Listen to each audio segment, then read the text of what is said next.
안녕하세요. 여러분의 코리안 러닝 튜터 담비입니다. 한국어를 배우고 있는 여러분들을 위한 팟캐스트입니다. 딱딱한 교과서 한국어는 싫다. 조금 더 자연스러운 원어민의 이야기를 듣고 싶다. 라는 여러분들을 위한 작은 한국어 라디오 스테이션입니다. 오늘은 그 세 번째 시간입니다. 네, 안녕하세요. 코리안 러닝 튜터 단비입니다. 오늘은 그 세 번째 시간이고요. 오늘도 무슨 이야기를 할까 조금 고민을 하다가 외국어 공부에 대한 저의 좀 개인적인 경험에 대해서 이야기해보고 싶다라고 생각을 했습니다. 저는 일단 영어를 할 수 있고요. 할 수 있다고 하긴 좀 그런가? 어쨌든 영어는 조금 할 수 있습니다. 네. 여행을 가거나 간단한 복잡한 상황이 아닌 간단한 상황에서 큰 어려움 없이 저의 생각이나 의지를 전달할 수 있을 정도의 수준은 되는 것 같아요. 그리고 일본어도 할 수 있어요. 일본어는 큰 어려움 없습니다. 네, 일본어가 저의 특기입니다. 네, 일본어로는 큰 어려움 없이 어려운 상황에서도 이야기할 수 있고요. 그리고 일본 영화나 드라마 같은 것을 자막 없이 일본 원어로 들었을 때 아주 어려운 과학이나 특별한 좀 전문 분야에 대한 이야기가 아니라고 하면 어려움 없이 알아들을 수 있습니다. 네. 그리고 중국어는 비교적 최근에 좀 시작을 했어요. 공부를 최근에 시작을 했고, 정말 기초. 그래서 할 수 있다라고 말하기는 좀 어렵습니다. 중국어는. 네, 중국어는 저도 이제 좀 시작하는 단계라서 가장 기초적인 단계, 레벨 1이라고 할까요? 그런 레벨 1의 수업을 수강을 했습니다. 네. 영어 먼저 말씀드릴게요. 한국 사람들은 제가 생각할 때 영어를 어느 정도는 할 수 있어요.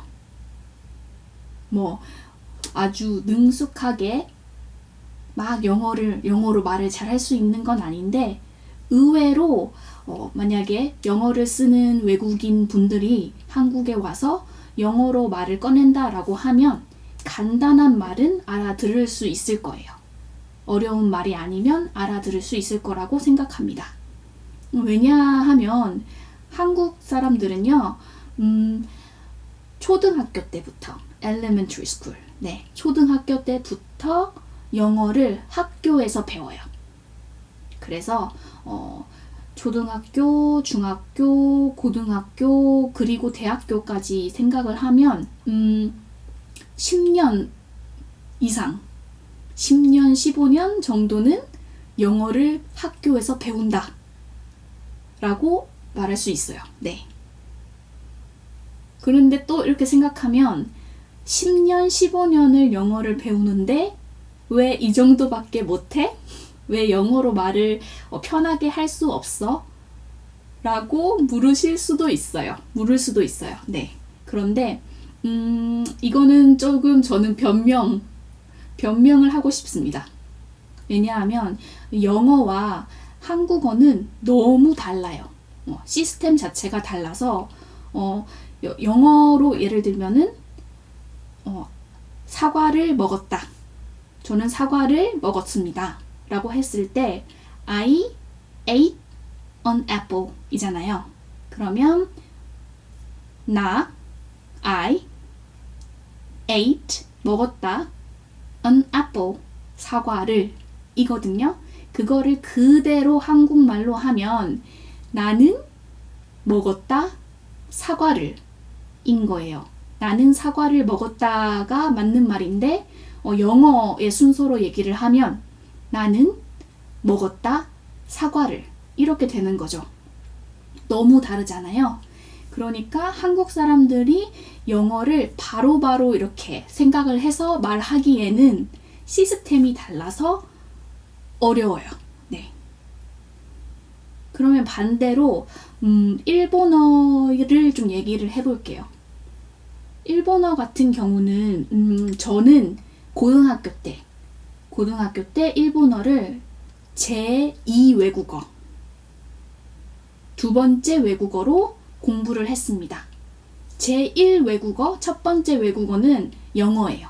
한국 사람들은 학교에서 영어를 필수로, 반드시, 머스트로 배우기 때문에 영어가 제1 외국어, 첫 번째 외국어고요.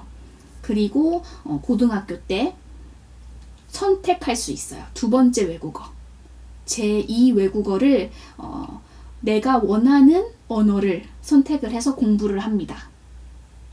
그때 저는 이제 일본어를 제2 외국어로 선택을 했어요. 네. 그런데 개인적으로 일본어를 배워보니, 공부를 해보니 쉬운 거예요. 물론 어려운 부분이 있습니다. 물론 어려운 부분이 있어요. 다른 나라의 말이기 때문에, 한국어가 아니기 때문에 당연히 어려워요. 어려운데 그래도 비교적 영어보다 쉬운 거예요. 왜냐하면 일본어 어순하고 일본어의 순서, 말하는 순서하고 한국어에 말하는 순서가 똑같습니다. 그래서 내가 머릿속으로 생각하는 말을 바로 일본어 단어로만 바꾸면 되는 거예요. 순서를 생각할 필요가 없습니다. 네. 그게 또 정말 메리트거든요. 외국어를 할 때 내가 복잡하게 어떻게 이야기를 해야 되지? 다시 생각할 필요가 없어. 바로 그냥 이야기하면 되니까 일본어는 한국 사람이 배우기에는 쉬운 언어다 라고 이야기할 수 있습니다. 중국어는 좀 어려웠어요. 중국어는 지금 조금씩 공부를 하는데 어려워요. 네. 아실 수도 있는데 중국어는 한자를 사용을 하죠. 네. 그래서 표의 문자, 어려운 말이에요. 표의 문자라고 합니다. 표의 문자는 글자 하나하나가 하나의 뜻을 가진다는 의미예요. 영어도 그렇고 일본어도 그렇고 한국어도 그렇고 표음 문자거든요. 또 어려운 단어죠. 표음 문자. 표음 문자는 글자 하나가 소리를 나타내는 거예요. 소리를. 그래서 글자의 소리를 보고 이 말이구나 하고 우리는 알 수 있는 거고, 한자는 표의 문자이기 때문에, 중국어의 한자는 표의 문자이기 때문에 모든 단어, 모든 글자 하나하나를 다 알아야 되는 거죠. 소리가 아니고 글자 하나가 하나의 의미를 가지기 때문에 너무 어렵지 않아요? 그래서 일단 글자의 숫자가 너무너무 많다. 그 글자를 어느 수준까지 이야기를 하려면 알아야 되는 거죠.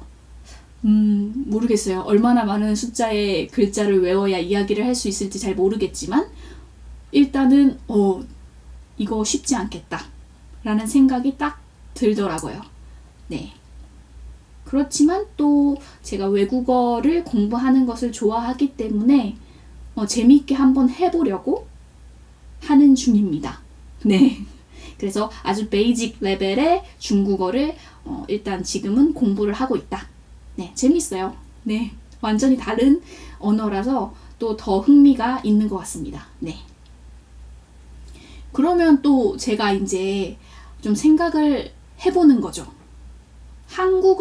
한국어라는 말, 저한테는 모국어지만 외국인에게 한국어라는 언어가 어떻게 느껴질까? 너무 어려울 것 같은 거예요. 제가 영어 공부할 때 어렵고 또 제가 중국어를 공부할 때 어려운 것처럼 외국에 사는 친구가 한국어를 공부한다고 하면 이거는 쉽지 않겠다 라는 생각이 들었습니다. 네, 어려운 언어인 것 같아요. 그래서 제가 어디서 봤는지 잘 기억은 안 나지만 TV에서였던 것 같아요. TV를 보는데 한국어가 외국인들에게 얼마나 어려운 언어인지 라는 어떤 그런 맥락에서 재미있는 흥미로운 그런 어떤 팩트, 네, 사실이 있는 거예요. 어떤 거였냐면 그 미국의 외교관이 이제 다른 나라로 가기 전에 뭐 미국의 외교관이 뭐 한국으로 오기 전에, 중국으로 오기 전에, 뭐 일본으로 오기 전에, 뭐 프랑스로 오기 전에 그 나라의 언어를 공부를 먼저 한대요. 그렇겠죠. 그 나라에 가서 근무를 하려면, 일을 하려면 당연히 그 나라의 문화도 알아야 되고 그 나라의 말도 알아야 되겠죠. 그래서 그 나라에 가기 전에 말과 문화와 이런 것들을 배우는 시간을 갖는다고 합니다. 그때 이제 여러 가지 그 외국어를 난이도에 따라서 어렵냐 쉽냐에 따라서 4개의 카테고리로 분류를 하는데 한국어는 가장 어려운 카테고리, 가장 어려운 언어에 속한대요. 네, 카테고리 4에 속한다고 합니다. 4번째 카테고리, 가장 어렵다라는 그 언어의 분류 속에 들어가 있대요. 그러니까 미국인의 입장인 거죠. 영어를 모국어로 하는 사람들에게 한국어는 가장 어려운 외국어 중에 하나다 라고 인정을 한 거예요. 네. 카테고리 4에 속하는 외국어는 중국어, 일본어, 아랍어 이런 것들이 있대요. 미국 사람들이 영어를 쓰니까 영어와는 완전히 다른 언어들, 완전히 시스템이 다른 언어들이 카테고리 4에 들어가는 거죠.